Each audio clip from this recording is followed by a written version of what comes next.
There are hundreds of major misconceptions spread about what it takes to become a streamer, what it's like to be a streamer, and generally about this industry every single day. Today, I want to cover not one, not two, but three major misconceptions that I think are part of the reason why new creators such as yourself will feel burned out, disheartened, and eventually quit streaming. Or worse, continue and never grow an audience and never understand why. Let's go.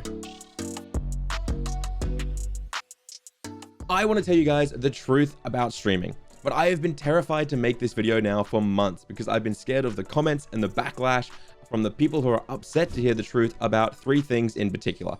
The first we're going to talk about is what it takes to actually be successful when starting out on Twitch. The second, how much money you'll actually earn. And the third, which we're going to save for the end of the video because it'll upset the most people, the reason why you might not be growing on Twitch and why you might never grow on Twitch. You guys know me though, I hate negative videos that don't give you actionable steps and places to grow. So with every single negative misconception I cover in today's video, I'm going to give you a series of actionable tips to break out of that misconception and start growing as a content creator. There are time codes in the description and top comments, so feel free to skip ahead to whatever you want. But before I jump into that, you know what isn't a misconception?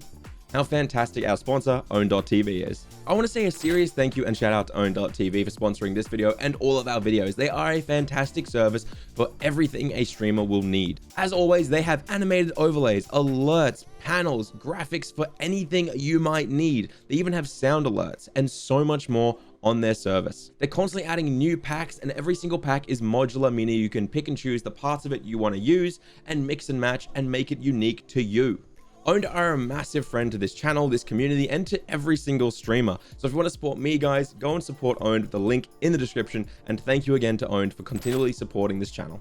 The first misconception of this video that I need to cover is about your motivation. What is driving you to hit that go live button and create content when nobody is watching, or when you hit plateaus or difficulties in growth? Some of the most common motivations that I see coming from you guys are because the job looks fun and easy, or because you like to be the center of attention, or probably the worst motivation I see, which is also one of the most common, is how much money the top streamers make and how people want to earn that as well, which we're going to cover in its own tip in a second. This is going to be brutal to hear, but if either of these three motivations are your core reason for becoming a content creator, then you will most likely quit very early on in your journey. Not because of anything wrong with you, but because none of these things exist for a very long time. Don't get me wrong, there's nothing awful or evil about wanting these as your motivations. It's just when you're starting out, this isn't enough to keep you going. You need a core passion or core keenness to fuel you in this journey when you start out. If you're going to be upset that you don't have thousands of viewers or you aren't getting paid thousands of dollars, rather than appreciate that you have 5 to 10 viewers who love watching your streams, or maybe you've got 5 to 10 people paying to subscribe to you, then you're doing this for the wrong reasons. It's okay to want to have growth, but you need to appreciate what you have now as well and understand how far you've come. The internet has absolutely ruined yours and my concept about how many viewers is good. If I have 30 viewers watching me, that's about the same size as my high school class. And I loved when I made all 30 of them laugh. So why wouldn't I be happy to have 30 viewers? I get asked daily what my secret to motivation is and how to start motivating yourself as a creator. And I will let you in right now. There isn't one. I see the word motivation being thrown around in hustle culture or like some magical spell, like you have to wait to feel motivated so you can start working on your projects. But spoiler, that isn't how it works. Motivation is literally just the reason to act. If you say that you aren't motivated, it just means you don't have a good enough reason to act, or you can't see a good enough reason to act. So ask yourself, why aren't you motivated? Why is your reason not good enough? Before we move on to covering the truth about money and to the tip that I'm most nervous about at the end, let me give you 3 actionable tips about what it takes to get motivated. The first, I want you to write down why you want to be a content creator, and you have to be very honest with yourself here. For me, I love making people laugh. I love talking to others, and I love connecting with people. And also, I didn't get enough attention as a child. The second step is to start using SMART goals. S-M-A-R-T. It's an acronym. I have a whole video covering it. It is your secret weapon to productivity. I swear I will link it in the description and potentially on the cards at the end of this video. Check that out after this one. The third and final step is to stop looking at motivation like it is a magical feeling and start looking at discipline and routine. Jerry Seinfeld is the best example of this strategy. He is probably one of the top 100 comedians of all time. Everyone knows his name. He uses a concept that is now called the Seinfeld strategy. He got a large whiteboard calendar that had 365 squares on it for all 365 days of the year, and he said that he had to write jokes every single day. And if he wrote a joke, he would put a big X up on that board, and he would do his best to never break the streak of X's. If he kept at it, the streak would get longer and longer, and because it got so long, the motivation not to break that streak got stronger and stronger. What he was actually doing was kickstarting a routine and the discipline. But the most important part about this is he didn't say the jokes he was writing had to be good. He just said he had to put the time in and work in. And this will surprise you, but by doing it every single day, he got better at it. He got faster at writing, the jokes became funnier, and he had more material to work with. I want you to find your streak that you can do daily and then never break that streak. Because by finding your streak, you will find your motivation and you'll be able to continue to learn and become a better creator.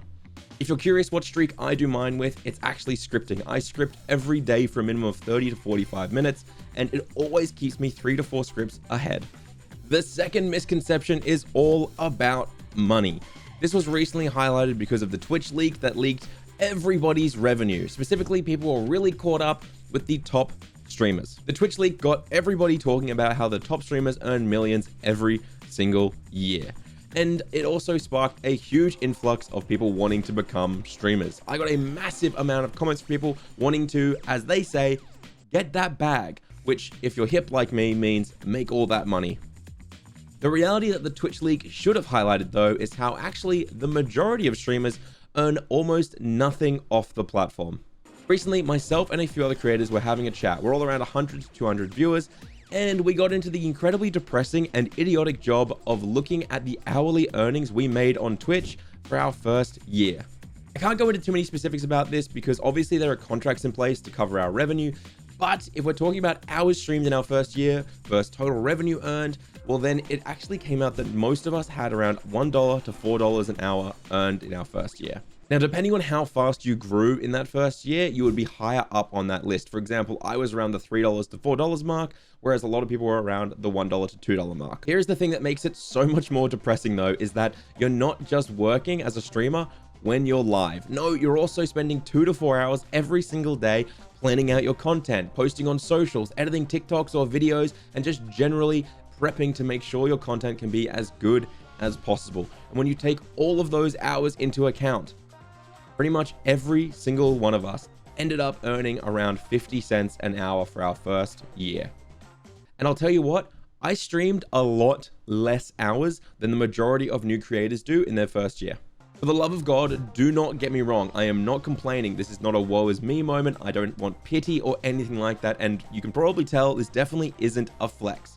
I'm just trying to show you guys that even someone like myself who grew to partner as a variety streamer in under a year still did not make anywhere near a livable wage from Twitch. I started streaming in March 2020 and I didn't quit my other 2 full-time jobs until March 2021.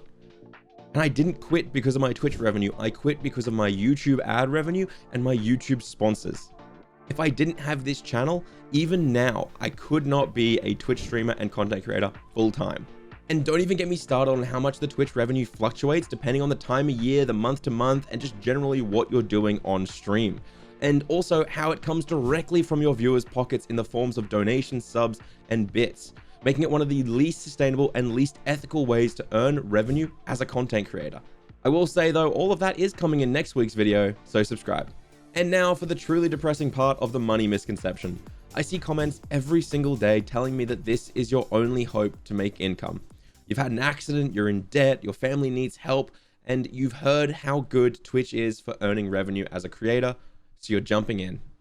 This absolutely breaks my heart because as I've just shown you and as how so many creators can attest, you won't earn money as a content creator and a Twitch streamer for so much further down the line. But I see it being perpetuated over and over and over again, how much money you can earn as a Twitch streamer. When in reality, you don't earn that until you're much larger. and you don't get there until you've worked for hours on end for nothing. I promised you an actionable tip, and I'm a man of my word. If you want to become a content creator to earn money, then I recommend diversifying as soon as possible. Have as many different platforms going as you can, such as a YouTube channel to have passive ad revenue, or a Patreon where you post exclusive content. And most importantly, do not quit your job until you are completely sustainable, because these platforms are fickle and it can all go away overnight. And then you're going to end up making how-to guides on YouTube. It is time for the final misconception, the final truth, and this is the one that I'm honestly so nervous to talk about. I considered cutting it entirely because every time I even try and say this, every time I even try and hint at this, I get told I'm the scum of the earth and I'm crushing dreams and I'm not being understanding. This truth is the fact that viewers and potential viewers just want good, reliable content that is entertaining. Viewers do not care about your day job that means you can't have a consistent schedule. They don't care that you can only stream from console or that you can only do 480p. They don't care about your terrible microphone because it's all you can afford. At the end of the day, viewers don't care about the reasons why you can't do the things that others are doing to be successful. If a viewer joins your stream and it is low quality, maybe it's blurry, maybe it's only 480p, maybe it sounds terrible, maybe it's boring and not engaging, they won't stick around to watch more. And the really hard part to hear is they don't have to. If they do follow and they come back the next day but you're not live at the same time, or potentially you don't even have a schedule so they can't find when you will be live next, maybe you've changed your content drastically because you just got bored of the playthrough you were doing, well then they're likely to leave and find someone else. Find someone who is more consistent. Find someone who's more reliable, that they will be live when they want to watch content, or just generally has a higher quality stream. That is just the truth of content creation. It is incredibly saturated. There are hundreds of thousands of streamers out there for viewers to choose from. Nobody owes me or you viewers. And if we make low quality content, well then there are other streamers just a few clicks away that are making better content that people can go and click. Content creators need to remember that we are delivering a service just like any business. And if we don't perform that service or we don't deliver on what we promise, well then people will go to someone else who delivers a better service. I love clicking on random streams in the Stream Scheme Discord when people are asking for feedback and actually giving them actionable tips and actionable feedback. But one of the most disheartening things that seems to be happening so often is when I give you those actionable tips, to hear someone turn around and say, yeah, nah, I'm not doing any of that. I have a job, so I can't have a schedule. My PC's from 2010, my internet's shit, and I hate editing. My cat's plotting to kill me, and I just don't feel like being entertaining or funny until I already have viewers. What am I supposed to say to that? Okay, well, good luck. The actionable tip here is to stop looking at all the reasons why you can't do something and start looking at them as reasons why you have to work harder on the things you can do in order to be successful. If you can't have a consistent stream schedule, fine. Make a consistent posting schedule on YouTube or TikTok or wherever. Take the time that you would sporadically go live and instead invest that time sporadically editing, scripting, filming all your videos and TikToks and releasing them. Build an audience on consistency on a different platform that you can actually achieve. And then when you want to stream, they'll already be there for you. And this goes for every single reason as well. Terrible internet? Upload other content instead of trying to stream. Don't like editing? Tough luck. It is literally a mandatory skill for video content, whether it streams or not. You're going to need to learn how to do it. I don't understand why people try so hard to get out of editing. Obviously, some roadblocks are easier to overcome than others. I'm not saying this is simple or easy, quite the opposite. I'm trying to explain that it is such a small percentage of content creators who are allowed or lucky enough to do this long term, that you have to take every single opportunity you can to increase the likelihood that you will be successful. Because at the end of the day, if I start making terrible content tomorrow, if I start ignoring what you guys want to see, if I make an honest but harsh video about what it takes to actually become a streamer, or I stop improving my content and stop trying to make it better, then you guys will stop watching it. And the only person to blame is me. It isn't the bigger streamer's fault. It isn't the female streamer's fault. It isn't Twitch's discovery or the YouTube algorithm's fault. And I'll tell you what, it certainly isn't the viewer or the audience's fault or the guy making YouTube guides' fault. No, it is my responsibility whether or not I take action. At the end of the day, it is my responsibility whether I grow or not, whether I make good content, and how hard I work and how much I motivate myself. Which is why I work hard to improve my content, because you guys deserve good content. You deserve interesting, informative, and honest advice about what it takes to do this and about the journey that I'm going on as a content creator. So thank you for always watching me. Speaking of improving, YouTube algorithm seems to think that you guys would really like to click on this video and try it out. Why don't you give it a go, see if YouTube was right, and see if it helps improve your content and to help grow your stream. I'll see you guys next week. Subscribe.